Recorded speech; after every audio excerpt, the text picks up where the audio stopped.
ইসলামের 5টি ফরজ কাজগুলোর মধ্যে নামাজ দ্বিতীয় স্তরে। প্রতিদিন 5টি নির্দিষ্ট সময়ে নামাজ পড়া ফরজ। 1. ফজর। ফজরে মোট 4 রাকাত নামাজ, 2 রাকাত সুন্নত পড়তে হবে, 2 রাকাত ফরজ পড়তে হবে। 2. জোহর। জোহরের নামাজ মোট 12 রাকাত, 4 রাকাত সুন্নত পড়তে হবে, 4 রাকাত ফরজ পড়তে হবে, 2 রাকাত সুন্নত পড়তে হবে এবং 2 রাকাত নফল পড়তে হবে। 3. আসর।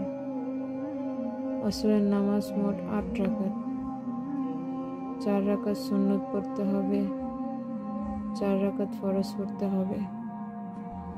4. মাগরিব। মাগরিবের নামাজ মোট 7 রাকাত, 3 রাকাত ফরজ পড়তে হবে, 2 রাকাত সুন্নত পড়তে হবে ও 2 রাকাত নফল পড়তে হবে। 5. ঈশা। ঈশারের নামাজ মোট 15 রাকাত,